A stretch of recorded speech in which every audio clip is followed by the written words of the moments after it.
Hello, good morning everyone. मेरा नाम वैशाली बाली है और आज हम आप सब लोगों के सामने आए हैं एक इशू को रेस करने के लिए, जो कि है मेंटल हेल्थ के ऊपर। जैसा कि हम सब जानते हैं कि हर साल 10 अक्टूबर को world mental health day celebrate किया जाता है। And world mental health day celebrate किया जाता है ताकि मेंटल हेल्थ इश्यूज के बारे में अवेयरनेस जनरेट की जाए थ्रू आउट द वर्ल्ड। इसी टॉपिक को आज आप सब लोगों के सामने रेस करने के लिए हम अपने साथ 3 गेस्ट स्पीकर्स को लेकर आए हैं। हमारी पहली गेस्ट स्पीकर है, एक स्टूडेंट लाइफ से रिलेटेड है, जो कि स्टूडेंट लाइफ को जीती हैं, miss Lakshya. Hello, welcome miss Lakshya. Thank you Vaishali. Second हमारे जो गेस्ट स्पीकर हैं वो कॉर्पोरेट लाइफ से हैं, Rohit Nagi ji. Welcome Rohit Nagi ji. Good morning Vaishali. And third हमारी जो गेस्ट स्पीकर है वो है वर्णना बनर्जी जी, और ये जो है मिड एज के अंदर है और एक हाउसवाइफ का किरदार अदा करती हैं। Welcome ma'am. Good morning Vaishali. Thank you आप सब लोगों का हमारे साथ इस टॉक शो में बनने के लिए। और आज हम इस डे पर 10 अक्टूबर के डे पर मेंटल हेल्थ के इश्यूज के बारे में इन सब लोगों के साथ बात करेंगे और समझने की और जानने की कोशिश करेंगे कि किस तरीके के मेंटल हेल्थ इश्यूज ये अपने रोजमर्रा के जीवन में फेस करते हैं, क्या चैलेंजेस इनके सामने आते हैं और ये उन्हें टैकल करने के लिए क्या करते हैं। तो मेरा पहला सवाल जो है वो लक्ष्या से है। मैं जानना चाहती हूँ कि स्टूडेंट लाइफ में किस तरीके के चैलेंजेस उन्हें आते हैं। तो लक्ष्या, मैं आपसे पूछना चाहती हूँ कि स्टडीज के दौरान आपके कॉलेज लाइफ में, आपके लाइफ के अंदर किस तरीके के चैलेंजेस आप फेस करती हैं।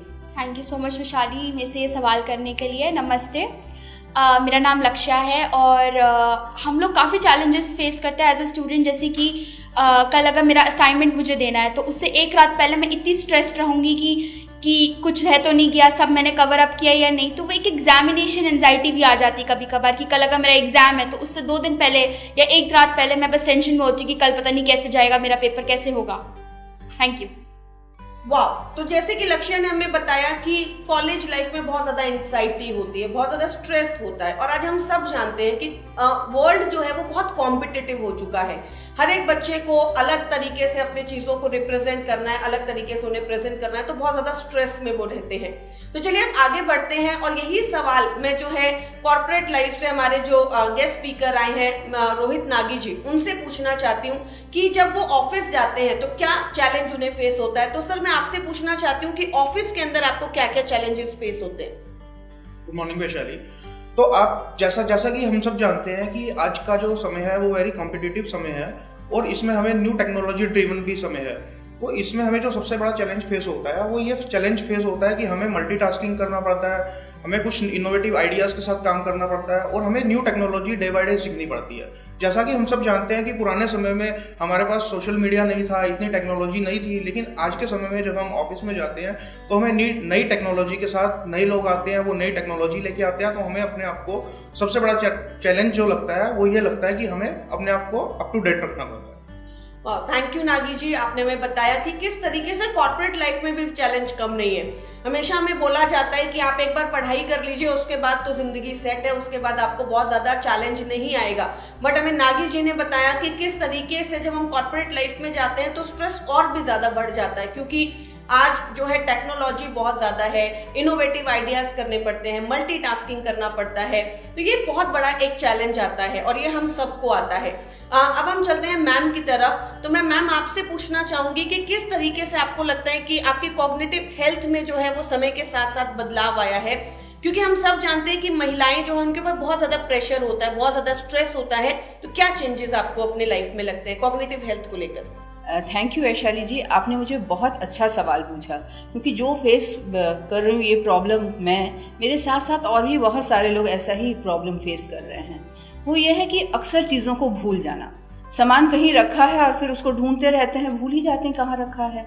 नाम भूल जाते हैं, कई बार सामने व्यक्ति खड़ा है और नाम ही नहीं याद आता कि क्या कहकर उसे बुलाऊं। ये बहुत अजीब से प्रॉब्लम है। 10 काम सोचती हूँ, उसमें से 5 भूल जाते हैं कि क्या करना है क्या नहीं करना है। कमरे में गई कुछ काम करने और फिर भूल ही गई क्यों हूँ यहाँ पर। तो ये मैं ही नहीं, मेरे साथ साथ जिनकी ऐसी एज बढ़ रही है उनके साथ भी ये प्रॉब्लम बहुत आ रही है। ड्यू टू वेरियस रीज़न ये चैलेंजेस हम लोग सब फेस कर रहे हैं।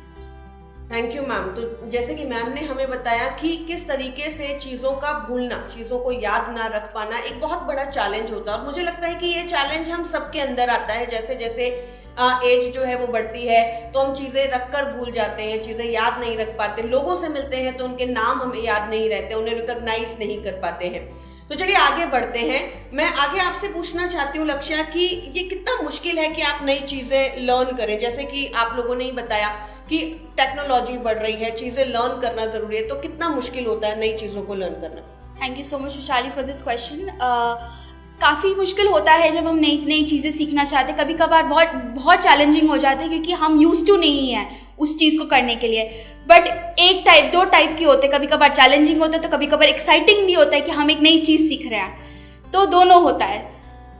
ओके, तो एक्साइटिंग भी होता है बट चैलेंजिंग भी होता है। एंड ऑब्वियसली मुझे लगता है कि आज बहुत प्रेशर है बच्चों के ऊपर, चाहे वो ऑनलाइन क्लासेस करना हो, ऑनलाइन एग्जाम्स देना हो, या फिर बहुत तरीके के जो बदलाव हैं जो कि बच्चों की डे टू डे लाइफ के अंदर आए हैं, और उसके साथ उनको मैनेज करना पड़ता है, अपनी चीज़ों को फेस करना पड़ता है।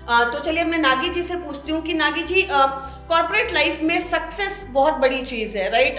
सब जो है सक्सेसफुल होना चाहते हैं, अपने करियर को आगे बढ़ाना चाहते हैं, तो क्या क्या डिफिकल्टीज आती हैं? आपको क्या लगता है कि किस तरीके के चैलेंज आते हैं सक्सेसफुल होने के लिए?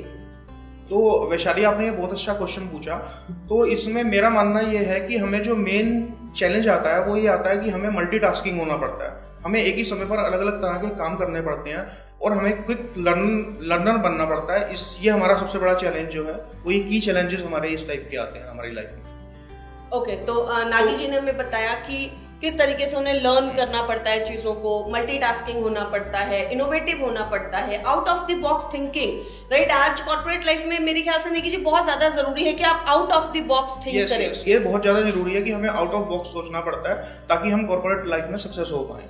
Without out of box thinking के हम कॉर्पोरेट लाइफ में सक्सेस नहीं हो पाएंगे, और हमें इनोवेटिव आइडियाज के साथ आना ही पड़ता है। और ये एक बहुत बड़ा प्रेशर भी है शायद, क्योंकि ऑब्वियसली अगर आपको सक्सेसफुल होना है तो आपके कलीग्स, आपके लोग, आपके आसपास के लोग, उन सब से आपको बेहतर होना पड़ेगा, उन सब से आपको अच्छा होना पड़ेगा। तो थैंक यू नागी जी। मुझे सबसे बड़ी एक बात और है कि हमें क्रिएटिव थिंकिंग के साथ अपने आप को पेश करना पड़ता है, हमें क्रिएटिव थिंकिंग लानी पड़ती है, तब हम कॉर्पोरेट लाइफ में सक्सेस हो पाते हैं। Very nice. तो चलिए अब हम आगे बढ़ते हैं, और मैम से मैं पूछना चाहूंगी कि ma'am, how often do you think कि आप चीज़ों को भूल रहे हैं या चीज़ों को आप याद नहीं रख पा रहे? ऐसी चीज़ें बहुत फ्रीक्वेंटली होती हैं हमारे साथ या फिर कभी कभार होती है, तो ऐसा क्या चेंजेस आपको लगता है कि अब आए हैं? देखिए, शुरुआत में जब हमने फील किया कि ऐसा होने लगा है, उससे धीरे धीरे एज के साथ साथ ये प्रॉब्लम बढ़ती ही गई और उसकी फ्रीक्वेंसी भी बढ़ गई है। पहले कभी कदार ऐसा होता था और हम सोचते थे कि ये बहुत नेचुरल सी बात है, ऐसा तो होता ही है। लेकिन जब धीरे धीरे एज होने लगी तो उसके साथ हम देख रहे हैं कि इसकी फ्रीक्वेंसी भी बढ़ती जा रही है। ख़ास तौर से जब थोड़ा बहुत टेंशन होता है या कई सारे काम आ जाते हैं तो इसकी फ्रीक्वेंसी और भी ज़्यादा बढ़ जाती है, बहुत ज़्यादा। मतलब जितना ज़्यादा काम होगा उतना ज़्यादा हम भूलेंगे, ऐसे होने लगा है। Okay, very nice. तो जैसे कि मैम ने बताया, और ये हम लोगों ने भी अपने घरों में भी देखा है कि बहुत ज़्यादा हम चीज़ें भूलने लग जाते हैं और स्ट्रेस बहुत ज़्यादा होता है। कई बार बहुत ज़्यादा प्रेशर एकदम से हमारे ऊपर आ जाता है और हमें ये नहीं पता होता कि क्या चीज़ हमें याद रखनी है और क्या चीज़ नहीं, तो हम बहुत सारी चीज़ों को भूल जाते हैं। और हमने अपने घरों में भी बहुत बार सुना है कि एक चीज़ जो हमने इस दिवाली पर रखी थी तो वो फिर अगली दिवाली पर ही मिलती है, राइट? तो ये एक बहुत बड़ा चैलेंज है जो कि एक लाइफ में एक उम्र के साथ साथ हम फेस करते हैं। लक्ष्य, मैं आपसे सवाल पूछना चाहती हूँ कि आज जो है बहुत वर्ल्ड कॉम्पिटिटिव हो गया, ये हमने जान लिया, लेकिन आज हम देखते हैं कि नई लैंग्वेजेस, बहुत सारे कॉर्पोरेट जो है बाहर से आ रहे हैं और उसके लिए आपको नई लैंग्वेजेस सीखना पड़ता है। तो ये कितना आसान होता है एक स्टूडेंट के लिए कि आप नई लैंग्वेजेस के साथ आप सीखें उसको या उसमें लर्न करें? Thank you so much Vishali जी इस सवाल के लिए। एक नई भाषा सीखना हर बार इतना आसान नहीं हो पाता, क्योंकि जब हम एक नई भाषा सीखते हैं, देखिए हमारी मातृभाषा जो है वो तो सबको ही पता है, बट जब हम एक नई भाषा सीखने जाते हैं तो हमको थोड़ी सी डिफिकल्टी होती है कि कैसे बात करेंगे, प्रोनाउंसिएशन ठीक से है या नहीं है। बट वो मैंने जैसे ही अपने पहले वाले सवाल में बोला था कि ये एक तरफ से चैलेंजिंग भी होता है और दूसरी तरफ से एक्साइटिंग भी होता है। Very nice, thank you. तो जैसे कि हमें लक्ष्य ने बताया कि इतना आसान नहीं है नई भाषा को सीखना, राइट? क्योंकि हम अपनी मातृभाषा जानते हैं और नई लैंग्वेज को सीखना बहुत ही मुश्किल होता है। उसके लिए हमें शायद कंसंट्रेशन चाहिए, हमें अटेंशन चाहिए, हमें वो माइंडसेट चाहिए कि हम एक भाषा को फिर से सीख सके। नागी जी, मैं आपसे पूछना चाहती हूँ, जैसे आपने बात की कि इनोवेटिव थिंकिंग के बारे में, कि हमें इनोवेटिव होना पड़ता है अपने थॉट प्रोसेस में, अपनी थिंकिंग के अंदर, राइट? बहुत सारे लोग हैं, हम 10 लोगों के साथ एक कॉर्पोरेट में काम कर रहे हैं, हमारे साथ जो कलीग्स हैं उनमें से आपको क्या लगता है कि इनोवेटिव थिंकिंग कितना मैटर करती है कॉर्पोरेट लाइफ में? जी हाँ, मेरा ये मानना है कि इनोवेटिव थिंकिंग जो है वो हमारी लाइफ में बहुत इंपॉर्टेंट रोल प्ले करती है। इनोवेटिव थिंकिंग और क्रिएटिव आइडियाज़ के साथ हमें मार्केट में आना ही पड़ेगा।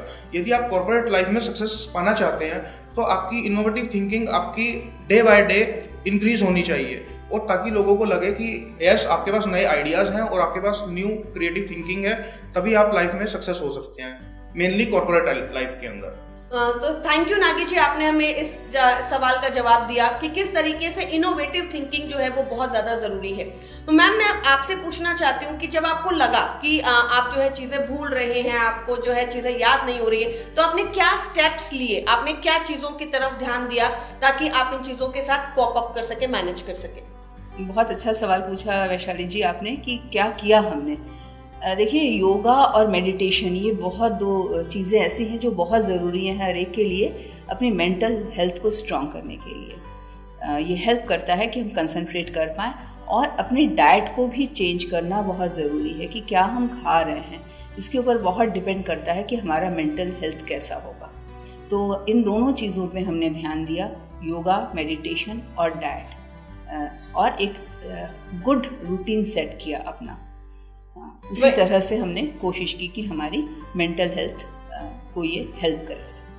Thank you ma'am. तो मैम ने बताया कि अच्छी डाइट बहुत ज़्यादा ज़रूरी है, अच्छा भोजन करना बहुत ज़्यादा ज़रूरी है, और साथ ही साथ हमें ऐसा भोजन भी करना चाहिए जो हमारी ब्रेन हेल्थ के ऊपर काम करे, हमारी ब्रेन को हेल्दी रखने में हमारी मदद करे। तो मैं आगे आपसे लक्ष्य एक सवाल पूछना चाहती हूँ कि आपने देखा है कि स्टूडेंट लाइफ में हर कोई जो है आगे बढ़ना चाहता है, चाहे वो IAS बनना चाहते हैं, IPS बनना चाहते हैं, और उस टाइम पर बहुत ज़्यादा पढ़ाई करनी पड़ती है, जो वर्किंग आवर्स है, जो स्टडिंग आवर्स है, वो बहुत ज़्यादा होते हैं।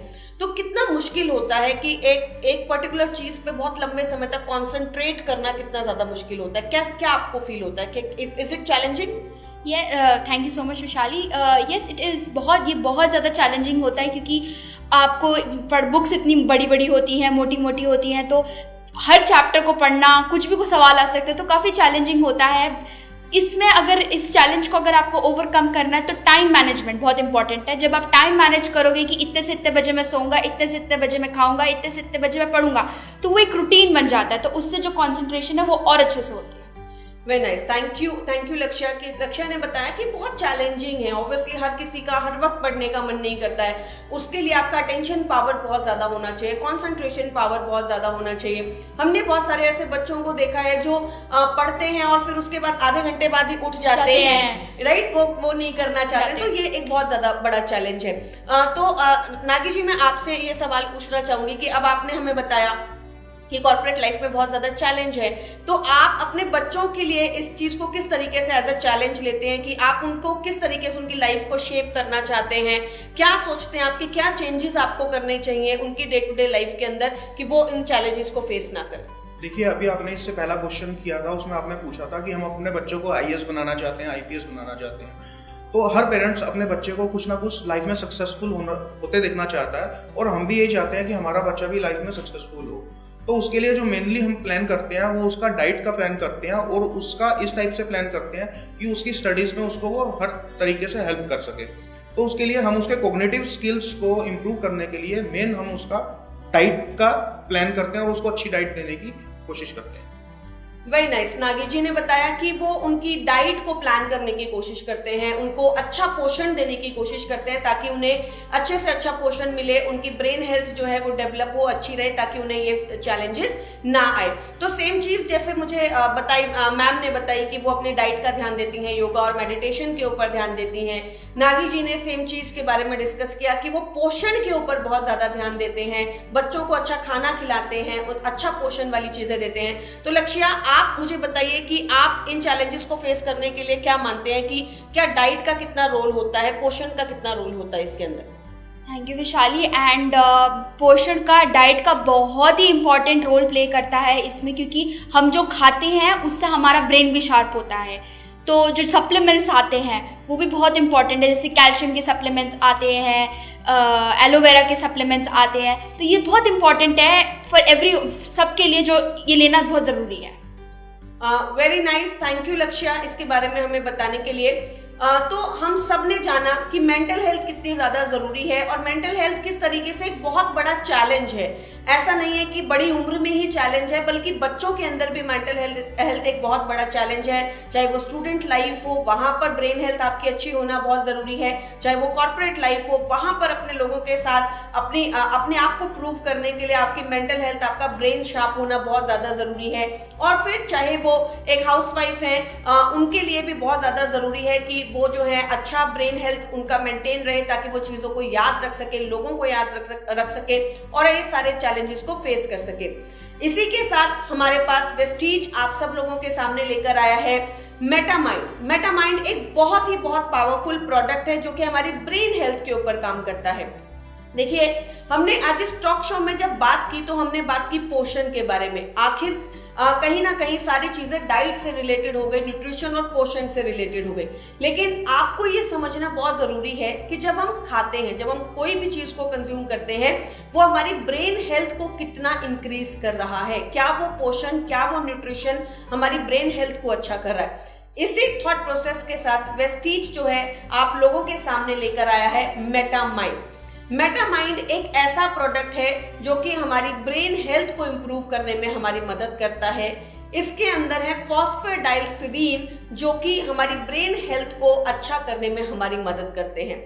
तो अगर आप मेटामाइंड को रेगुलरली कंज्यूम करते हैं तो वो आपको ये जो मेंटल हेल्थ से रिलेटेड जो इश्यूज हैं उन्हें टैकल करने में आपकी मदद करता है, अलर्टनेस को इंक्रीज करता है, कंसंट्रेशन को इंक्रीज करता है, कॉर्पोरेट लाइफ में जो चैलेंजेस आते हैं, out of the box thinking, innovative thinking, उन्हें मेंटेन करने में आपकी मदद करता है। और साथ ही साथ ओल्ड एज में जो इश्यूज आते हैं, स्पेशली डिमेंशिया, याददाश्त की जो इश्यूज आते हैं, याददाश्त की जो प्रॉब्लम्स आती हैं, उन्हें भी मेंटेन करने में आपकी मदद करता है।